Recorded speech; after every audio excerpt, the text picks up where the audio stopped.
አቤት አለባበስ፣ አቤት ፈገግታ፣ አቤት ውበት። እንግዲህ እንደምታዩቸው በጣም ባማረ ሁኔታ የሙቤ ጓደኛ አለ፣ እንዲሁም ሪምም አለች፣ እንዲሁም ሙቤና ሄሉ ተገናኝተዋል ማለት ነው። በጣም ደስ ይላል። በየአመቱ አስመሰል አታውቅም። የእውነት የምትኖር ሰው ብትኖር ሄሉ ናት እና ብዙ ሰዎች እንግዲህ አብረውት ነበሩ ከሙቤ ጋር። እውነት ለመናገር ብዙ ሰዎች በዙሪያው ነበሩና አሁን ላይ ግን ያሉ አዳዲስ ሰዎች ነው ያሉት። ከአዳዲስ ሰዎች ጋር ነው እየሰራ ያለው። እየጠየቁት ያሉት እንደዛ ነውና ሄሉ ግን ከመጀመሪያ ጀምራ አለች አለውልህ እያለችው የምትገኝ እህቱ ናትና በጣም ደስ የሚል ነገር ነው። እንደምታያት ሄሉ አምራ ደምቃ ውቦና ፍክት ብላ እንደ ፀሐይ እያበራች ነው የመጣችውና ህይወት ይቀጥላል። ከዛ ሁሉ ነገር አልፋ ከዛ ሁሉ ጭንቀት ብቻ በቻለችው አቅም ጠንካራ ለመሆን እየሞከረች ነው። በራሷ ለመቆም እየሞከረች ነው። በቃ ኑሮን ህይወትን ለወደፊት በደንብ ሰፋ አርጋ እያየች ነው። ነገ የተሻለ ቀን ይመጣል ብላ በተስፋ እየኖረች ነውና ይሄ ትልቅ ተስፋ ነው። በህይወታችሁ ተስፋ ከቆረጣችሁ በቃ እንደሞታችሁ ቁጠሩት። የምሬ ነው። ተስፋ ካላችሁ ግን በፈጣሪያችሁ የምትተማመኑ ከሆነ ነገ የተሻለ ይሆናል ብላችሁ የምታስቡ የምታቀዱ ከሆነ እመኑ ትለወጣላችሁ፣ ትቀየራላችሁና ሄሉን በዛ ሁኔታ ነው ያየናት የምንገኘውና ከዛ ነገር ሁሉ አልፋ ወጣ። እንግዲህ ጓደኞቿንም እየጠየቀች ነው የምትገኘው። እንግዲህ በዚህ ፎቶ ብዙ ሰዎች እንግዲህ ተቃውሞ እያቀረባችሁባት ትገኛላችሁ ማለት ነው። ምንድነው እስከዛሬ ያልጠየቅሽው አሁን ላይ ነው ወይ እንደዚህ የምታሽቃብጩ ምናምን የምትሉ ሰዎች አላችሁ። ሲጀመር ሄሉ በስልክም ትጠይቀዋለች። ባለፈው ራሱ ተስፋ ቆርጦ በህይወቱ ላይ ብዙ ነገር ተፈጥሮ ጫት እየቃመ ቤት ውስጥ በሩን ዘግቶ በነበረ ሰዓት ላይ ራሱ ሂዳ የመከረችው ጥሩ ሆነ ብዙ ነገሮችን እንደ እህት እንደ ጓደኛ ቀርባ ያወራችሁ ሄሉ ናት። ስለዚህ እሷን ለመውቀስ አትቸኩሉ። ምንም የሚያደርግላችሁ ነገር የለም። ሀቁን አውሩ፣ ሀቁን ተናገሩ ለማለት ነው የምወደውና እንግዲህ ሙቤም እውነት ለመናገር እኔ ሙቤን በደንብ ማስታውሰው የማቀው የምወደው የምከታተለው የነበረው ሀይሚ፣ ኤፍሬም፣ ሩታ፣ አብርሹ ነው አንድ ላይ በነበሩ ታይም ላይ በጣም ብዙ ጊዜ አሳልፏል። በጣም ደስ የሚሉ ጊዜያቶችን አሳልፏልና ሩታ ስታለቅስ ሩታን በጣም ነበር የሚወዳት በነገራችን ላይና የዛሬውን ባላውቅም ማለት በጣም ነው የሚወዳት፣ በጣም ነው የሚያከብራት የነበረው። ያኔ ብዙ ነገሮች ሲፈጠሩ ችግሩን የሚፈታ የነበረው ልክ እንደ አባት እንደ ወንድም እንደ ታላቅ በቃ እሱ ነበር መካሪያቸው፣ እሱ ነበር የሚያስታርቃቸው፣ እሱ ነበር ችግሮቹን መፍትሄ አምጥቶ በቃ አንድ ላይ እንዲሆኑ ሲያደርግ የነበረው ካስታወሳችሁና ሩታ ስትሄድ አብርሽ ጥሏት ሲሄድ አብርሽ አልቀበልም ሲላት መጀመሪያ ብቻ ባለውለታቸው ነው ለአብርሽና ለሩታ በጣም ባለውለታቸው ነው ከመጀመሪያ ጀምሮ። እነሱም ያው ለሱ ጥሩ ነገር አድርገውለታል። ምክንያቱም መጀመሪያ ወደ ዩቲዩብ ሲመጣ በአብርሽ ቻናል ቀርቦ ነው ሁላችንም ያወቅነው የወደድነው ያከበርነው። ከዛ በኋላ መልካምነቱን አይተን ጥሩነቱን አይተን ቀና አስተሳሰብ ቀና አመለካከት ያለው ነው። ሃይማኖት አይመርጥም። በጣም ልቡ ቀና ነው። አስተሳሰቡ፣ አመለካከቱ፣ ሁሉ ነገሩ በጣም የሚለይ ሰው ነው። ሙቤማ በጣም ነው የምወደውና የሆነ ሰዓት ላይ ግን ጠፋ። በቃ ከነ ኤፍሬም ጋም ከነ ሃይሚ ጋር በጣም ቤስት ፍሬንድ ነበር። በጣም ነው የሚዋደዱት። በጣም ከሚባለው በላይ በጣም ቅርብ ጓደኛ ማቾች ነበሩና ያው ሃይሚም እንደምታዩት ወደ አዲስ አበባ መጣች። እንደገና ደግሞ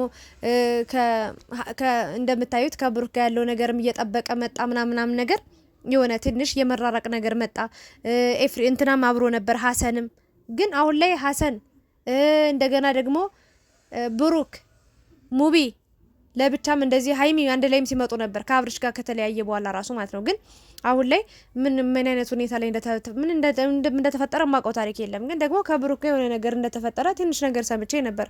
ከብሩክ ጋር ያው አለመግባባት ትንሽ ነገር እንደተፈጠረ በጣም አዝኖ እንደነበረ ነው የሰማሁት። ሙቤ በጣም በቃ የሚከፈው ሰው ነው። ቶሎ በቃ የሰው ሀቅ የማይወድ በራሱ በቃ የሚኖር ሰው ነው ባጭሩ። እና ግን ብዙዎቹ እውነት ለመናገር ስተውታል። በጣም ከብዙዎቹ ሰዎች ርቆ ነው የሚኖረውና ብቻ ግን ሄሉ አስታውሰሽው አለውልህ ብለሽ ዛሬ የኢፍጥር ፕሮግራም ለማዘጋጀት አንድ ላይ ልታፈጥሩ አንድ ላይ አለንላችሁ ለማለት በዚህ መልኩ ሳታስመስይ የእውነት ሆነሽ ቀርበሽ አብረሹ በመስረብ እንጃ እኔ አላውቅም። ከሙቤ ጋር አብረሽ በመምጣትሽ ደስ ነው ያለኝ እና አብረሽና ሩታም ደግሞ ምንም የቶንም ያህል ብትደባበሩም ጥሩ ነገር ባይኖርም የሆነ ነገር ተፈጥሮም ቢሆንም ሙቤን ማስታወስ አለባችሁ ብዬ ነው የማስበው። ዋናችሁ ባለውለታችሁ በክፉ ቀናችሁ አብሯችሁ ከጎናችሁ የነበረው ሙቤ ነው። የእውነቴ ነው የምላችሁ። በጣም እናንተን ለማስማማት እናንተን ለማግባባት እናንተን እየመከረ እዚህ ደረጃ ያደረሳችሁ የእውነት ከፍ ያደረጋችሁ ሙቤ ነውና ሙቤን መርሳት የለባችሁም አደራ ለማለት ነው የምወደው። ጠይቁት፣ አውሩት። አሁን የቀለበት ፕሮግራም አላችሁ ቢያንስ እኔ አላውቅም ብቻ ሙቪ በጣም የሚያሳዝነኝ ልጅ ነው በጣም ከምነግራችሁ በላይና አሁን ላይ ከአዳዲስ ሰዎች ጋር ነው እየሰራ የሚገኘው። ሪምማ ተመልሳለች። ከዛ በፊትም ያው እንደሚታወቀው ሪም ልትሄድ ነበረ፣ ብዙ ነገር ተፈጥሮ ነበር። ብሩክም በጣም ተናዶባት ነበር። ሀይሚም ተመልካችም እሷም ይቅርታ ጠይቃ መጣ። እንግዲህ አብረው እስካሁኑ ሰዓት አለች። ደስ የሚል ጓደኝነት ላይ ነው ያሉት። ግን የድሮ የነበሩት ኦልሬዲ በጣም ተጠፋፍተዋል። ደግሞ አላደገም፣ እንደ መልካምነቱ እንደ ቀና አስተሳሰቡ ምናምን አላደገም ሙቤ።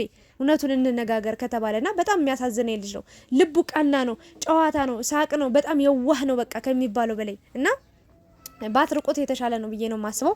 ሄሉዬ አስታውሰሽ በቃ እኔ አላውቅም የዛሬ ስንት ጊዜም አብራችሁ ነው እንደዚህ ያከበራችሁት ምናምን ረመዳን ሲመጣ እና ረመዳናችሁ ደግሞ ሊያልቅ ትንሽ ቀናቶችን የሚቀሩትና በሰላም ያስጨርሰን ሁላችንም ክርስቲያኑ ሙስሊሙንም በሰላም እንደጀመረው በሰላም ያስጨርሰን። ጾም ጸሎታችን ይቀበለን ፈጣሪ ላለው የልባችን መሻት ይሙላልን እና ውዶችዬ በጣም ነው ደስ ያለኝ ይሄን ፎቶ ሳይ አንድ ላይ ሆነው። እንግዲህ የሙቤ ጓደኛም ክርስቲያን ነው እንደሚታወቀው። ግን በቃ ቡታጅራ በጣም ደስ የሚለኝ ነው ዋና ነገሩን ልንገራችሁ፣ በሃይማኖት መቻቻላቸው መከባበራቸው በቃ የእውነት እግዚአብሔርን ነው ምላችሁ። ሙቢያው ሙስሊም ነው ብዙዎቹ ሙስሊም እነ ሀሰንም አሉ ሙስሊሞች፣ እነ ሪም አሉ፣ እነ ማሂ አሉ። በጣም ብዙዎቹ ሙስሊም ናቸው፣ በጣም ብዙዎቹ ክርስቲያን ናቸውና በጣም ተዋደው ተከባብረው ተሳስበው ነው የሚኖሩት። ደስ የሚል ነገር ነው። እቺ ናት ኢትዮጵያ በቃ። ቡታጅራን እኔ በየተንቢ ነው መጀመሪያ ማቃት፣ ከዛ በኋላ በነ አብርሽ በነ ሩታ፣ ከዛ ደግሞ በነ ሄሉ በነ ሀይሚ በነ ብሩክ እንደዛ እያለ በብዙዎቹ አቃታለሁና ያችን ሀገር እንድናውቃት በጣም መተሳሰብ መዋደድ ፍቅር እንዳለ ያየንበት እንግዲህ በእነዚህ ሰዎች ነውና አሁንም ባህላችሁን አልለቀቃችሁም። ኑሯችሁን ማህበራዊ ኑሮ ደስ ይላል። በቃ በአጭሩ ሙስሊም ነው እቺ ክርስቲያን ናት ይሄ እንደዚህ ነው እንደዛ በሃይማኖት ልዩነት የለም። ልዩነት ቢኖራችሁም ግን አንድ ናችሁ በቃ በእውነት ነው የምላችሁና ይሄ ደስ የሚል ነገር ነው። ሄሉዬ ደግሞ ቤቱ ድረሽ ደሽ ጠይቀሽው ይሄን ፕሮግራም እኔ አላውቅም ካለሽበት ድብርት ውስጥ ምናምን ወጣ ብለሽ በቃ ፈታ ብለሽ እንደዚህ በጣም ነው የምታምረው። በነገራችን ላይ ሄሉ የእውነት ይሄን ብላችሁና አሁን ይሄን ፎቶ ተፖሰተ ብላችሁ ገና ከመፖሰቱ የምትተቹ ሰዎች አላችሁ። ያኔ እንደዚህ ሆኖ እና እነዚህ ኧረ አይባልም። ግን አሁን አንድ ነገር ልንገራችሁ፣ አብርሽና ሩታ እንደው ሙቤን መርሳት የለባቸውም በጭራሽ። የእውነት እኛ እንደው ሰው እንኳን ባይታዘባቸው ፈጣሪ ይታዘባቸዋል። ባለውለታቸው ሰው ነው። የቱንም ያህል የከፋ ችግር እንኳን ቢኖር ይቅር ተባብለው ደስታቸውን ተካፋይ መሆን አለበት። የእውነት መርሳት የለባቸውም በዛሬ ጊዜ ብዬ ነው ማስበውና ሀይሚን በቻልሽው አቅም እኔ እንጃ ከካሜራ ጀርባ ያው ይገናኙ ይሆናል ይደዋወሉ ይሆናል ምናምን ነገር ሁሉም በየራሱ ነው የሚሮጠው ምናምን። ግን ደግሞ አንዳንዴም ደግሞ እኔ ናፍቀኛል ሙቤ በቃ ጨዋታው፣ ሳቁ፣ ቀልዱ አብርሽና ሩታ አብረው አንድ ላይ እንዲሆኑ ያላደረገው ጥረት የለም እና ዛሬ ላይ እሱን መርሳት የለባቸውም ብዬ ነው የማስበው። ከተሳሳትኩኝ አርሙኝ እና ጥሩ ጊዜ አብሯቸው ቢያሳልፍ ጥሩ ነው እላለሁኝ። በእርግጥ አብርሽ አዲስ አበባ ጊዜ ካስታወሳችሁ ሙቤን ወደ ቡታጅራ ሲሸኘው በጣም መርቆ መልካም ነገር እንዲያደርግ ጥሩ ነገር እንዲገጥመው ምናምን መርቆ ነው የሸኘው።